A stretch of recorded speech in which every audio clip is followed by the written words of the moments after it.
میرے عزیز بچے اور بچیاں اور بزرگان محترم، جو کچھ بھی کہنا تھا ساری باتیں ہو چکی ہیں۔ جہاں تک دعا کا بھی تعلق ہے تو گاہے بگائے مولانا سیف الدین صاحب نے دعا بھی کر ہی دیا ہے قریب، لیکن رسمی طور پر بہرحال دعا ہوگی انشاءاللہ۔ میں دو چار باتیں آپ حضرات کے سامنے پیش کروں گا، تاثر کہیے یا مشورہ کہیے۔ یہ بھوک رہا آنا میرے لیے کوئی نئی بات نہیں ہے، میں تقریباً 42 سال پہلے سے میں آ رہا ہوں بھوک رہا۔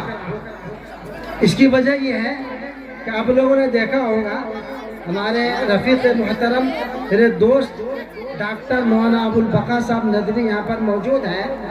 یہ ہمارے کلاس ساتھی ہیں بچپن کے، ندوے میں بھی ساتھ رہے اور جلپا پور میں بھی ساتھ رہے، اور ایک تاریخ ہے مدت مدید کی، تو ہمارے بہت بے تکلف ساتھی تھے۔ 82 میں ہم نے حفظ کیا، ساتھ رہے، اس وقت سے لے کر آج تک سلسلہ چل رہا ہے۔ اگرچہ 18واں یہ تعلیمی مظاہرہ ہے، ثقافتی مظاہرہ اور انعامی مقابلہ کا یہ سلسلہ چل رہا ہے۔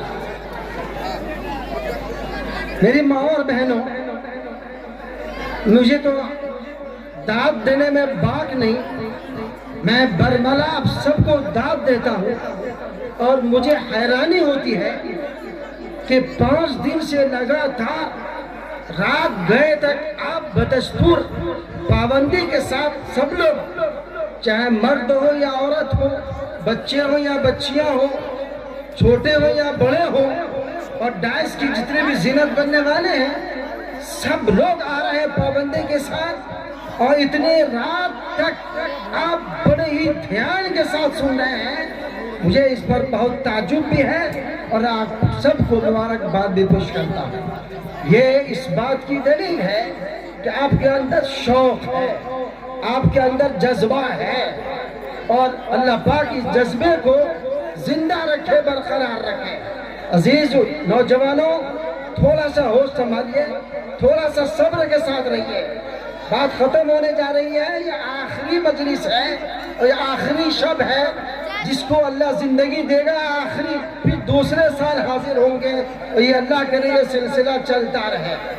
میں نے جو بچوں کی گفتگو سنی، بچوں کی جو تقاریر سنی، سچ بات یہ ہے کہ ایسی تیاری کے ساتھ وہ آئی، ایسی پختہ تیاری، ایسی مضبوط تقریر، کہ میں آپ تمام بچوں کو مبارکباد دیتے ہوئے آپ کے گارجین سے بھی میں درخواست کرتا ہوں۔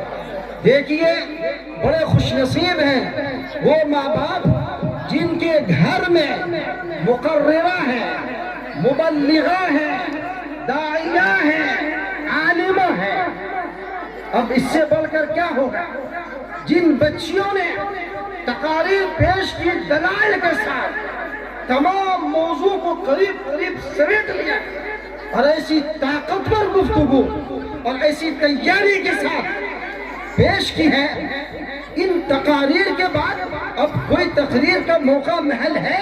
ہرگز نہیں۔ بس ایک ہی بات رہ گئی ہے، ایک ہی چیز رہ گئی ہے جن کو سارے سامعین اور حاضرین کو کرنا ہے، جن کے بغیر جنت نہیں ملے گی۔ وہ کیا ہے؟ عمل کرنا ہے، کہ عمل سے زندگی بنتی ہے، جنت بھی جہنم بھی۔ یہ خاکی اپنی فطرت میں نہ نوری ہے نہ ناری ہے، انسان فی نفسی ہی نہ ناری ہے نہ نوری ہے۔ وہ کیریکٹر کے اعتبار سے جنتی ہوتا ہے، اور کیریکٹری کے اعتبار سے اپنے اعمال کے نتیجے میں جہنمی بنتا ہے۔ تب ساری باتیں ہو چکی ہیں، اور پرزور، طاقتور، بہت ہی بہت ہی خوبصورت اور کامیاب، اور یہ انعامی مقابلہ تھا۔ اگر مجھے حکم بنایا جاتا اور مجھ سے کہا جاتا کہ نمبرات دیجئے، تو میں قسم کھا کر کہتا ہوں کہ مجھے نمبر دینے میں اس کی صلاحیت نہیں رکھتا کہ کس کو میں 90 نمبر دوں، کس کو 99 دوں، کس کو 100 دوں۔ ایسی دختران اسلام نے، قوم کی بیٹیوں نے، ہماری بہنوں نے ایسی تقریر پیش کی ہے، ایسا سوغات دیا ہے، ایسا پیغام دیا ہے، اس پیغام کی روشنی میں اب میں آپ کو یہ پیغام دیتا ہوں کہ میرے بچیوں، میری ماں اور میری بہنوں، آج پوری دنیا کی یہ خبیث، یہ حوث کے شکاری اور حوث کے پجاری لوگ آپ کو نشانہ بنا رہے ہیں۔ سب سے پہلے نمبر میں حوث کا شکار آپ ہیں، جو آپ کو ننگا کر رہے ہیں، آپ کو بے حیا بنا رہے ہیں، آپ کو بے شرم بنا رہے ہیں۔ جیسی فحش تصویریں ہو سکتی ہیں، فحش گانے ہو سکتے ہیں، جو موبائل آپ دیکھ رہے ہیں، ایک طرح آپ پردے کی بات کرتے ہیں۔ کاش کہ آپ کو جس دن پردے کا صحیح شعور آ جائے گا، اور وہ پردہ، وہ حجاب جس کے بارے میں آپ نے پروگرام دکھایا، تماشا دکھایا آپ نے، اور تماشا دکھانا اچھے معنی میں ہے۔ حضرت مولانا مجاہد الاسلام صاحب نے کٹوری کے اندر یہ جملہ فرمایا تھا، اور بہت ہی عمدہ معنی میں ہے کہ جو کچھ ابھی آپ نے دکھایا، اور حجاب کے تعلق سے خدا کی قسم، اگر حجاب کا صحیح مطلب اگر آپ کو آ گیا اور حجاب کرنا آ گیا تو انقلاب آ جائے گا، انقلاب آ جائے گا۔ آپ نے حضرت فاطمہ کی مثال دی، حضرت فاطمہ کا پردہ، حضرت فاطمہ کا حجاب آپ کو معلوم ہے کیا تھا؟ حجاب، ان کا پردہ کیا تھا؟ حضرت فاطمہ نے وصیت کی تھی، حضرت فاطمہ نے نصیحت کی تھی کہ لوگوں، اپنے قریب کے لوگوں سے، اپنے خاندان کے لوگوں سے یہ وصیت کی تھی کہ اگر میری وفات ہو جائے، میرا وصال ہو جائے، میری موت ہو جائے، اگر دن میں بھی موت ہو جائے تو مجھے رات میں دفن کرنا۔ اے نوجوانوں، تمہیں کیا ہو گیا ہے؟ بیٹھو بیٹھو، خاموش رہو میرے بھائیوں، بہت دیر سے تمہارے تماشے ہم دیکھ رہے ہیں، اللہ کے واسطے تھوڑے سے برداشت کرو۔ تو حضرت فاطمہ کی وصیت تھی، حضرت فاطمہ کی نصیحت تھی کہ اگر میری دین میں بھی وفات ہو جائے تو مجھے رات میں دفن کرنا، میرے جنازے کو رات میں اٹھانا، اس لیے کہ پوری زندگی میری نگاہ نے کسی غیر محرم کو نہیں دیکھا، اور نہ کسی غیر محرم کی نگاہ مجھ پر پڑی، اس لیے میرے جنازے کو شام کو اٹھانا، رات میں اٹھانا، کہ جب زندہ میں میری نگاہ پر کسی غیر محرم کی نگاہ نہیں پڑی تو مرنے کے بعد بھی میرے میت پر، میری لاش پر کسی غیر مرد کی، کسی غیر محرم کی نگاہ نہ پڑے۔ پردہ صرف مردوں کے لیے نہیں ہے، پردہ عورتوں کے لیے بھی ہے۔ تو جس وقت یہ پردہ ہماری ماں کو آ جائے اور یہ شعور ہو جائے تو خدا کی قسم انقلاب آ جائے گا۔ اور انقلاب لانے کے لیے یہ ہماری معلمہ، یہ بنات حوا، یہ قوم کی بیٹیاں، یہ معلمہ، یہ مبلغہ، یہ عالمہ جنہوں نے تقریریں پیش کی ہیں، یہ کافی ہیں۔ آپ کو یہ تحریک چلانی چاہیے، خواتین کو یہ تحریک چلانی چاہیے۔ اے لوگوں، اے سماج کے لوگوں، اے بھوکرا کے باشندوں، اے سرسری کے رہنے والوں، اے ملک نیپال کے رہنے والوں، ہم تمام دختران اسلام، تمام خواتین اسلام، تمام قوم کی بیٹیاں، ہم یہ تحریک چلائیں گے۔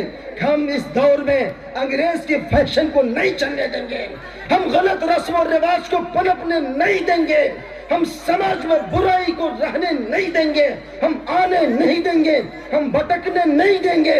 ہم سماج سدھار کے لیے، اصلاح معاشرہ کے لیے، اور غلط رسم و رواج کے لیے، اور موجودہ تخریب کار جو فیشن چلا ہے، اس فیشن کے خاتمے کے لیے ہم تحریک چلائیں گے۔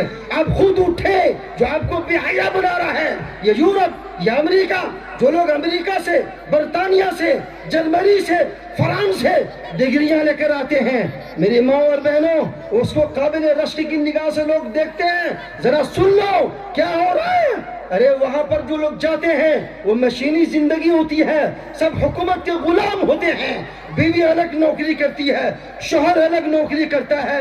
جب شوہر جاتا ہے اس کے گرل فرینڈز ہوتے ہیں، اس کے گرل فرینڈ اور اس کے دوست، ان کے یار، پورا وقت پورا دن ان کی یہاں رنگ رلیاں ہوتی ہیں، شراب کباب کا بازار گرم ہوتا ہے، زنا کا اڈا ہوتا ہے، اور ادھر بیوی جب جاتی ہے تو بوائے فرینڈ ہوتا ہے، ان کی یہاں رنگ ریلیاں کی جاتی ہے، عیاشیاں کی جاتی ہیں، شرابیں پی جاتی ہیں، اور کون سے گناہ کی قسمیں ہیں جو نہ کی جاتی ہو۔ جب شام کو لوٹتے ہیں تو نہ شوہر کو بیوی سے کوئی مطلب، نہ بیوی کو شوہر سے کوئی مطلب، اور خدا نہ خواستہ ولادت کا جب معاملہ سامنے آتا ہے تو جب ولادت ہوتی ہے، جب بچہ پیدا ہوتا ہے، اس بچے کو پتہ نہیں کہ میرا باپ کون ہے، اس کی نسل کا پتہ ہی نہیں ہے۔ جب بچہ ہو جاتا ہے جلتے ہیں اس کو چائلڈ ہاؤس میں پہنچا دیا جاتا ہے، ماں باپ اس کی دیکھ ریکھ نہیں کرتے، وہ چائلڈ ہاؤس میں وہ خادمہ ہوتی ہے، سرکاری نوکر ہوتے ہیں، وہ تنخواہ یافتہ ہوتے ہیں، ان بچوں کی تربیت کرتا ہے، ان بچی کی دیکھ ریکھ کرتا ہے، وہ بچے کو ماں کی ممتا نہیں ملتی، باپ کی محبتیں نہیں ملتی، باپ کی تربیتیں نہیں ملتی۔ اور جب شوہر، وہ ماں اور باپ جب بوڑھے ہو جاتے ہیں تو اس کو اولڈ ہاؤس میں پہنچا دیا جاتا ہے۔ وہ ماں جو بوڑھی تھی، وہ باپ جو بوڑھے ہو گئے، جو خدمت کے محتاج ہیں، بچوں کی ممتا کے محتاج ہیں، بچوں کے پیار کے محتاج ہیں، ان کو اولڈ ہاؤس میں پہنچا دیا جاتا ہے، پھر دوبارہ بچے جھانکنے کے لیے بھی نہیں جاتے۔ میرے ماں اور بہنوں، میرے بھائیوں، کیا آپ سمجھتے ہیں انگریز کی تہذیب کو لے کر آپ فخر محسوس کرتے ہیں؟ خدا کی قسم ہمارے معاشرے کو اجاڑ کر رکھ دیا، وہ کس خانے میں تبدیل کر دیا آپ اندازہ نہیں کر سکتے ہیں۔ صرف موبائل کو لے لیجئے، کروڑوں روپے اس پر خرچ کر کے آپ کو فیس بک کی سہولت دے رہا ہے، آپ کو میسج لکھنے کی سہولت دے رہا ہے، آپ کو میسنجر کی سہولت دے رہا ہے، آپ کو نہ جانے کیا کیا سہولتیں دے رہا ہے، اور پورے خانہ خراب کر رہا ہے، پورے معاشرے کو گندا کر کے رکھ دیا۔ صرف اس گندگی کو دھونے کے لیے پوری زندگی کھپ جائے گی، تب بھی یہ گندگی نہیں دھلے گی۔ میرے ماں، میرے بہنوں، میرے نوجوانوں، میرے بوڑھوں، میرے بچوں اور حجاج کرام اور قوم و ملت کے لیڈران، ذرا غور سے سنیے، میں ہر مجلس میں کہتا ہوں، ہر پروگرام میں کہتا ہوں کہ ہزار خرابیوں کے باوجود، ہزار کمیوں کے باوجود، ہزار خامیوں کے باوجود، ہزار سطحی باتوں کے باوجود، خدا کی قسم یہ ادارے ہیں جو آپ کو برائی سے بچاتے ہیں، یہ وہ ادارے ہیں آپ کو حرام سے بچائیں گے، یہ وہ ادارے ہیں جو آپ کو سچی محبت سکھائیں گے، جو آپ کو اخلاق سکھائیں گے، جو ماں باپ کا ادب سکھائیں گے، جو ماں باپ کے ساتھ کیسی زندگی گزارنی چاہیے، بڑوں کے ساتھ کیسی زندگی گزارنی چاہیے، کیسی وفاداری کرنی چاہیے، ملک و ملت کے لیے کیسی قربانی دینی چاہیے، ملک کا وفادار کیسے بننا چاہیے، ایک اچھے شہری، اچھے ناگرک پیدا کرنے والے ادارے، یہی وہ ادارے ہیں۔ اگر یہ ادارے نہیں رہے تو برائی کوئی پہچان نہیں رہ جائے گا۔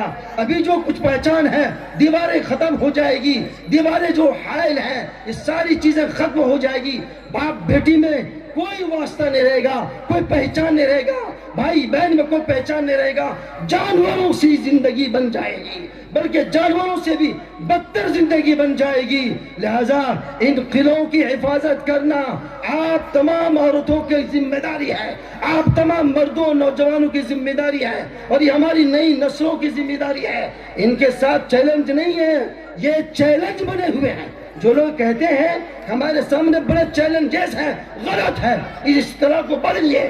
ہم چیلنج بنے ہوئے ہیں، ہماری بیٹیاں چیلنج بنی ہوئی ہیں، ہمارے ادارے چیلنج بنے ہوئے ہیں، ہمارے علماء چیلنج بنے ہوئے ہیں، ہمارے مسلمان چیلنج بنے ہوئے ہیں، اور یہ کلمہ پڑھنے والے پوری دنیا میں چیلنج بنے ہوئے ہیں۔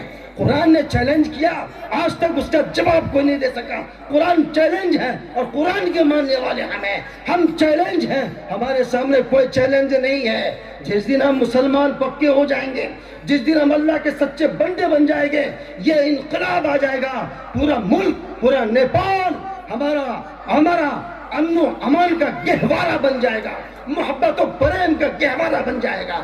لہذا میں اس چھوٹے سے پیغام کے ساتھ آپ سے رخصت ہوتا ہوں، مجھے بے حد خوشی